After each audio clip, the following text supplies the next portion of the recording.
হাসান নাসরুল্লাহর মতো হিজবুল্লাহর শীর্ষ নেতা কিংবা সামরিক কমান্ডারদের হত্যা করার মাধ্যমে যুদ্ধ জয়ের স্বপ্নে বিভোর ছিল ইসরায়েল।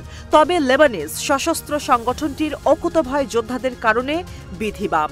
শেষমেশ যুদ্ধবিরতি নামক চুক্তির মাধ্যমে আত্মসমর্পণ করতেই হলো নেতানিয়াহু সেনাদের। সেপ্টেম্বরে পুরো দমে যুদ্ধ শুরুর আগেই ইসরায়েলের বেশ কিছু গুরুত্বপূর্ণ স্থানের দখল নিয়ে নেয় হিজবুল্লাহ। আনম্যানড এরিয়াল ভেহিকল বা ইউএভির মাধ্যমে ক্যাপচার করা হয় হাইফা ও গোলান মালভূমিতে অবস্থিত ইসরায়েলের বেশ কিছু সামরিক স্থাপনার ভিডিও। গেল জুনে বন্দরনগরী হাইফার ভিডিও সর্বপ্রথম প্রকাশ করে হিজবুল্লাহ।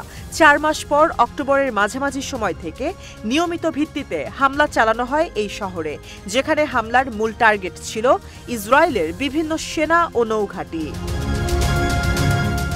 একই সময় হিজবুল্লাহর রাডারে চলে আসে বিনয়মিনার গোলানি ব্রিগেডের ট্রেনিং ক্যাম্প। ড্রোনের মাধ্যমে চালানো হামলায় হতাহত হয় ইসরায়েলের এলিট সেনারা।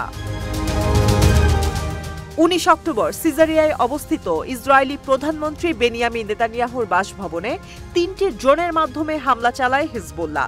ড্রোনগুলো পৌঁছে যায় নেতানিয়াহুর বেডরুম পর্যন্ত।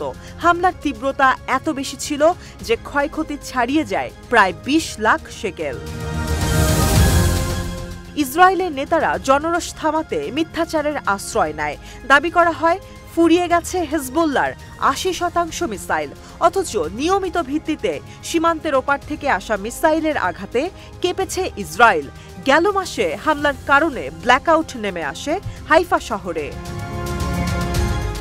তবে গেল সপ্তাহেই ইসরায়েল ও যুক্তরাষ্ট্রের জন্য তৈরি হয় সবচেয়ে উদ্বেগজনক পরিস্থিতি।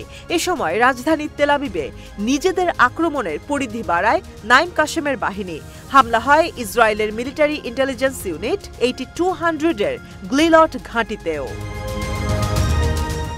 রোববারই 300 মিসাইল, ড্রোন ও রকেট হামলা চালানো হয় ইসরায়েলে, যা যুদ্ধ শুরুর পর একদিনে সর্বোচ্চ। এছাড়াও এদিন 51টি মিলিটারি অপারেশন পরিচালনা করে হিজবুল্লাহ। প্রথমবারের মতো হামলা চালানো হয় সীমান্ত থেকে 150 কিলোমিটার দূরের ইসরায়েলি সামরিক ঘাঁটিতেও। তাই ইন্ডাস্ট্রিয়াল হাব হাইফা ও কমার্শিয়াল হাব তেল আবিবকে রক্ষার একমাত্র পথ হিসেবে সামনে আসে যুদ্ধবিরতি। 71 দিনের এই যুদ্ধে লেবানন ভূখণ্ডে 120 জনের বেশি ইসরায়েলি সেনাকে হত্যার দাবি করেছে হিজবুল্লাহ। এছাড়াও প্রায় 1300 সেনা আহত হয়েছে।